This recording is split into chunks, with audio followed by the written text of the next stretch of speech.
What is up, you gorgeous, fabulous creatures, and welcome to episode 77 of the all-new F to Scale podcast. You're here with Kylie Pax, Australia's emotional eating coach. And if you listened to last week's podcast, I think it was last week where I was just rabbiting on and on and on about the Botox nightmare that I had, and I'm still lisping. As you can hear, I'm still lisping because my jaw can't move properly and my eyebrows still can't move. So I'm going to be keeping you all updated, probably week to week, as to when I actually start getting some movement back in my face. But until that time, it's a good thing, honeys, that you are listening to me on a podcast. Trust me. I don't even think we're going to put this episode today on YouTube because I've just come back from the gym. So probably looking a little bit scrappy and a little worse for wear. I did run a comb through my hair, so I just want to frighten you all, even though you can't see me. But that's okay. I'm so grateful to have you here. I'm so excited to see that we're heading for 10,000 downloads now. You guys, I'm so pumped, so excited, and so grateful that you're getting value out of this. So I put the word out on my stories this week. What did you want today's episode, to be about? And the overwhelming response was what to do when the damn scale goes up and you get a number that you don't like, because it's horrific. It really does. You can be mentally scarred from this sort of thing. So this is what we're talking about today. And let me have a look, 1, 2, 3.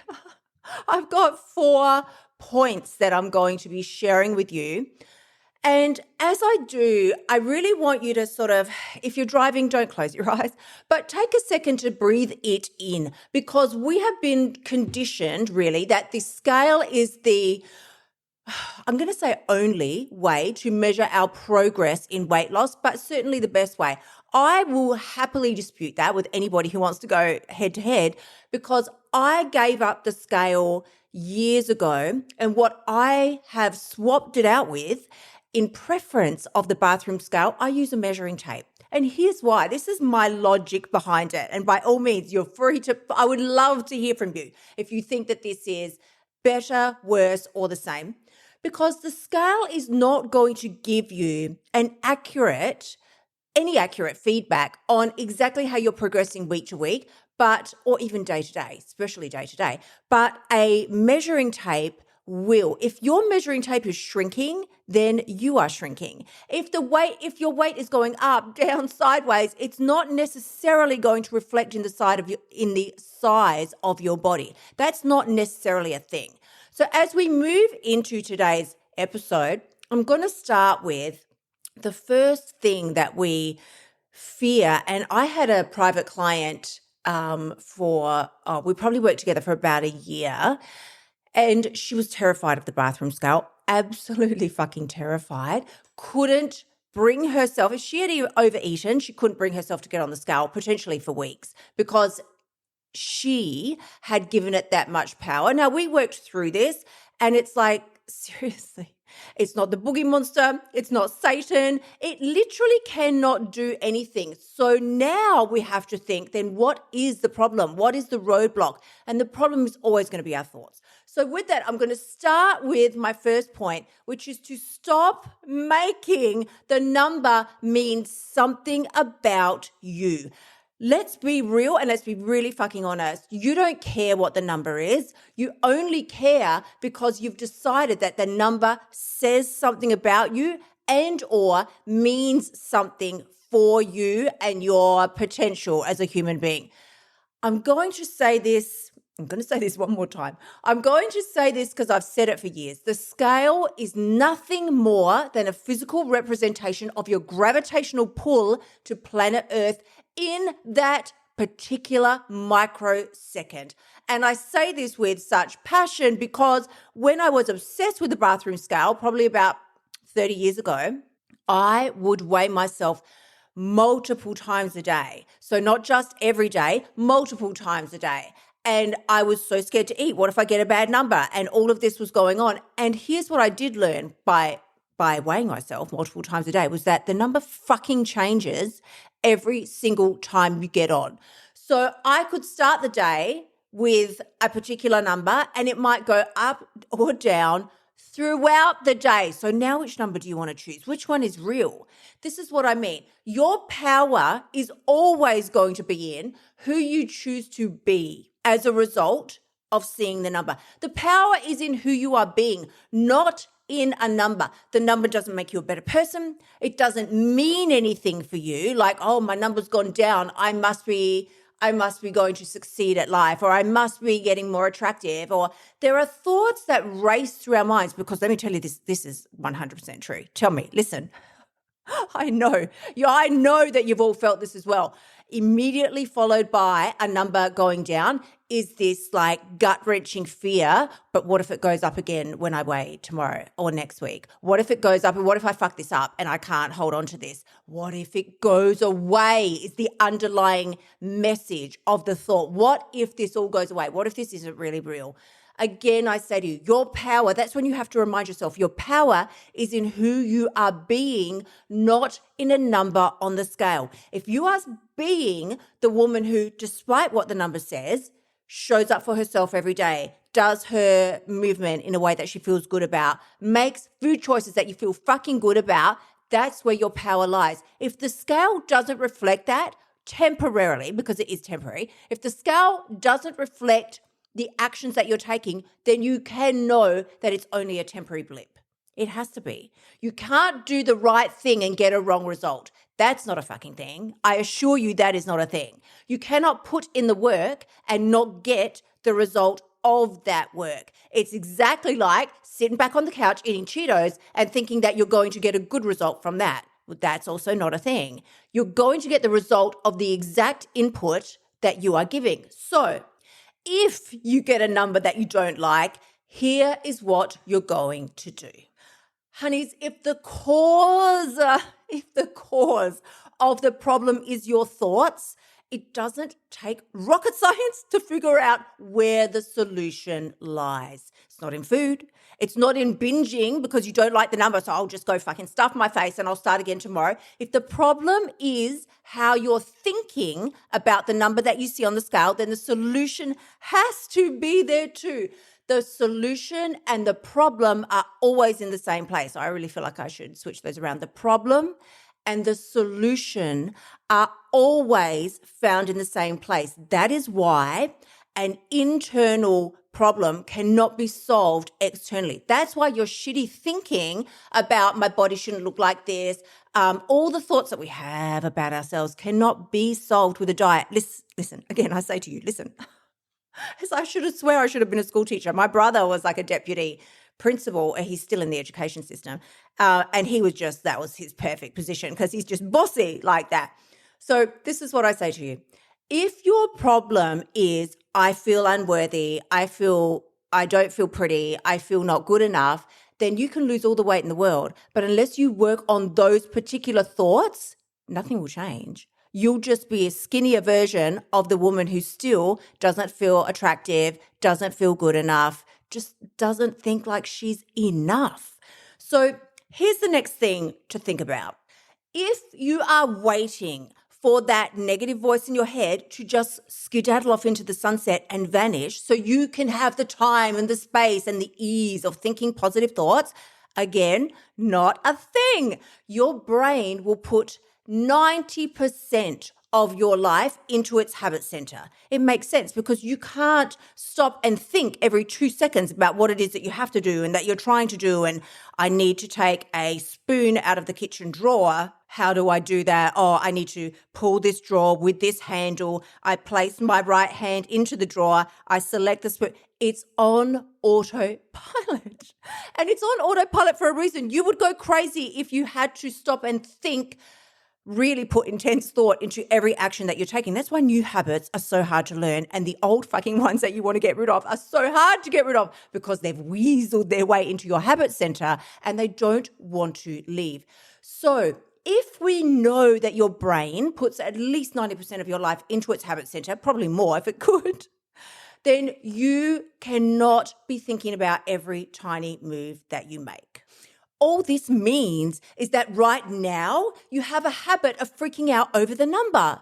But remember, habits can be changed when you become aware that what you are doing is a habit and it's not serving you.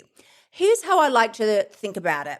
If I actually drew a little flowchart for myself, and if I could show you, I would. However, I can't. So let me describe this to you. Imagine on a blank piece of paper, at the top of it, you write the word habit. This is your habit. This is where the habit is currently living.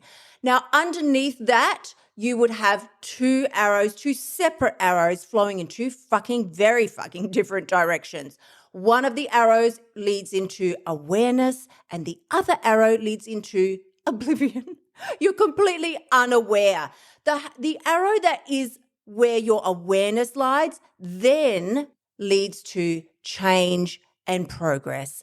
The arrow that wanders off into the sunset on the other side, where you are unaware, leads to you repeating the same shit and staying stuck. Which side do you want to be living on? I mean, it doesn't take much to figure it out. We all have habits that we don't like because they're just, like I say, they've just weaseled their way into our habit center and we don't even think about them. But so, okay, the next question then would be, well, Kylie, if I don't even think about it, how am I going to change it? You will know the habits. It's so fucking easy to identify the habits that you want to change because here's a prime example. You get on the damn scale and you feel like complete shit when you get a number that you don't like. Now you can see, oh, wow, I must have a habit that is not serving me because all I'm looking at is an inanimate object. I'm seeing a number, a random fucking number. If I just shout out the number 17 to you, do you have an emotional fucking meltdown? If I shout out 602, are you going to lose your shit and run to the refrigerator? No. Numbers don't mean anything in and of themselves. It's the meaning that you're giving to that number. If you currently weigh 75 kilos and now you get on there and you see 76, you're having a negative conversation in your head, now you can be very sure that you currently have a habit and you're aware. You are now aware that you have a habit that doesn't serve you, which leads into the opportunity for change and progression. Now, how we do this is a simple 3-step procedure. I want to say it's a 3-step system. You have to start by anticipating the voice. And you hear me talk about the voice all the time. I talk about the voice in my free course. I talk about the voice in every teaching that I do. The voice, quote unquote, is that negative bullshit voice that is all up in your grill every day. Don't do that. Don't wear that. You look stupid. Oh my God, look what you just said. You're such a dum-dum. You tripped over. Oh my God, everybody's looking at you. The voice is the conversation that goes on in our head when we are convinced that people are looking at us, we're doing something stupid, or you eat something, oh my God, you're never going to lose weight. That's the voice. You have to anticipate that shit up front. Don't wait for it to swoop down on you like an eagle and grab your little brain out with its talons. It flies off. It flies off with our brain and our senses, and we wonder why we can't think straight anymore when we see this hideous number on the bathroom scale. You have to anticipate this is going to happen and decide up front what you want your response to be. And one that I absolutely love, and I've just started using this, I'm going to use this all the fucking time, is if when I see a number that I don't like, a result that I don't like, I tell myself, this changes nothing. You are currently building a relationship with yourself and your body. Whatever the number is, changes nothing. I am still determined to be the woman who stays in integrity and eats the things that she's committed to eating that day. I am still the woman who uses the 5 eating codes, which if you don't know what I'm talking about, then there's definitely a podcast episode on it, which I cannot remember the number and I need to write that down. But get my free course, people. Just get the free course. It's all in there and it's in depth. How I use the 5 eating codes to lose 20 kilos. So that's at kyliepax.com/free course. But I don't want to digress. You have to be determined at this point to stay in alignment with your goals and your vision for yourself, regardless of what the voice is saying. Because like I said, the number is completely irrelevant at this point. The number doesn't matter. The number is the cause of the event, but now the event is the voice in your head. That's what you need to deal with. Changing the number is not something that's possible in this moment. So the second point then, after you anticipate that the voice is going to pull this bullshit on you, because it will, is to jump on the scale. You do your thing. You get on the scale and you weigh, and you listen, not wait and listen. You weigh yourself and you listen to the conversations in your head that are coming up. What are the thoughts that are coming up? And then respond with what you know to be true. So as I just mentioned, well, that's fine. The scale, let's say the scale has gone up 2 kilos or 4 pounds. And you can say, this changes nothing. I will log this in whatever way that you are tracking your progress. That's fine. I will log this and I will think back over my past week. What did I do or not do that could have caused this result? That's fine. We don't want to be, like play dumb and just be oblivious to the decisions that we might have made over the past week that could have led to this particular change in our weight.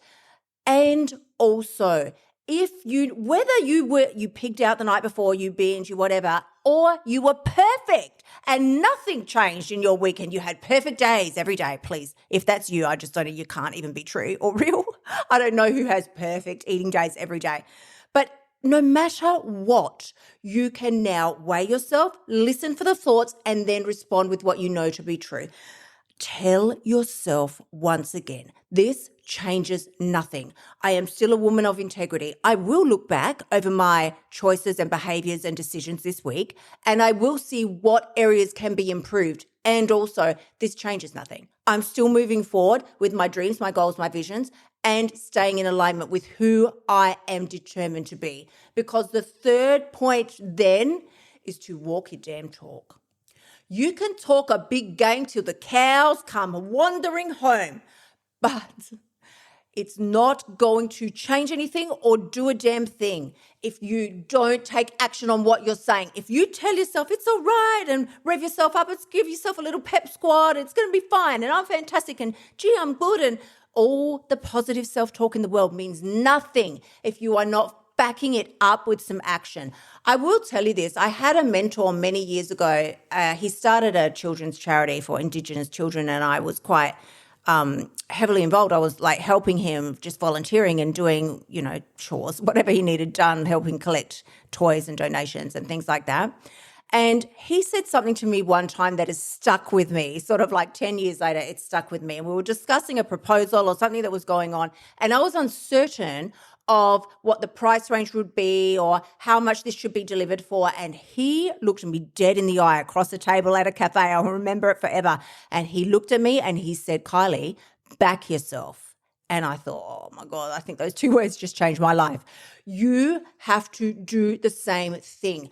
Back yourself. When you tell yourself, this is who I'm determined to be, and this is what it's going to take to be that person, you better start walking your talk, honey. Otherwise, it is just, you are just gobbling up oxygen from planet Earth and it's a waste of space. So the 3-step system that I use to do that is I ask myself all the fucking time, who do I want to be? How do I want to live? And what do I need to do now to make that happen? You've probably heard me talk about this before. I've probably done entire podcasts on it. Who do I want to be? How do I want to live? And what needs to happen now to make that happen? So when you start with who do I want to be? I want to be a woman who's happy. I want to be a woman who's energetic. I want to be a woman who's high vibe. How do you want to live? Because let's say one of your things is, who do I want to be? I want to be skinny. I want to be thin. I want to lose 20 kilos. I want to lose 50 kilos. Fan-fucking-tastic. The second part of that question, though, is how do you want to live? Because do you want to do some, fasting diet like I did like many years ago? Didn't eat I've told you, we've spoken about this many times, did not eat for 40 days. But how do you want to live? If you want to lose 20, 30, 40, 50 kilos, and you want to get that off your body, that's great. Set the goal. Who do you want to be? That's the person I want to be. But how do you want to live? Do you want to fucking get there and then not be able to eat afterwards because you got there through a dumb ass method?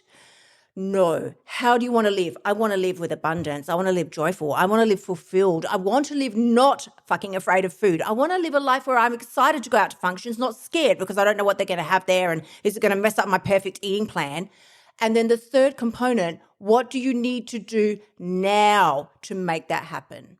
If you're standing on the scale and you're not loving what you see, then the next question has to be, what do I need to do now in order to move forward effectively and with some excitement in your life for where you are going. Remember, the number on the scale changes nothing. And I will also put this in there. If you get a number that's gone down, fucking changes nothing. You still get to move forward, walk your talk, and continue. You don't get to go out and eat and fucking celebrate. Oh, now I lost some weight. I lost 2 kilos. I'm going to go and eat. What the fuck? That's the stupidest thing I've ever heard. No, in every scenario, you get up, get off the scale, get up and walk your damn talk. Who you're going to be, how do you want to live, and now what do you need to do to make that shit happen? Again, I want to thank you so much for joining me this week. It's been an honor.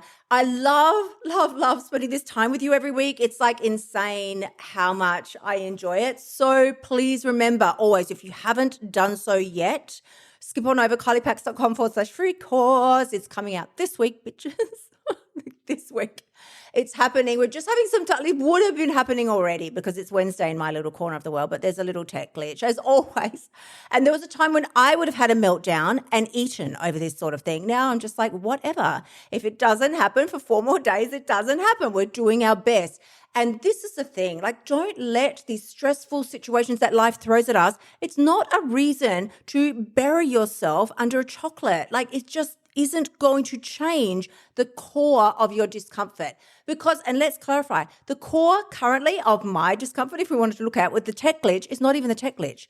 The core of the discomfort would be the way I'm thinking about the tech glitch. It's always smart to run what's going on through your think, feel, act cycle. How am I thinking about this? Which is causing a particular type of feeling, which then leads on to me taking a certain action.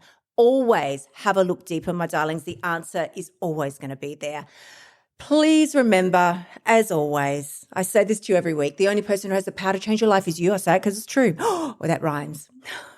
The only person who has the power to change your life is you. When you step up and start preparing, I say that all the time, start preparing how you intend to think about the scale before you even get on there. Think about what you want your response to be. Understand that it changes nothing, no matter whether the number's gone up or down, and then walk your damn talk. That is when you are assured of getting the result that you want, no matter how long it's going to take. Time is not the issue. You staying in integrity and aligned with the woman you intend to be, that's always going to be the issue. And that, when you do that, that's when you've got what it takes. I'm sending you tremendous amounts of love. I will see you all again next week. Until then, gorgeous ones, bye for now. Thank you so much for tuning in. Remember to shimmy your butt over to kyliepax.com/free course and sign up for my free weight loss training so you can start losing your weight now. You'll also find helpful notes and resources in my past podcasts that will help you lose your weight without the BS diet drama. I'll see you next week.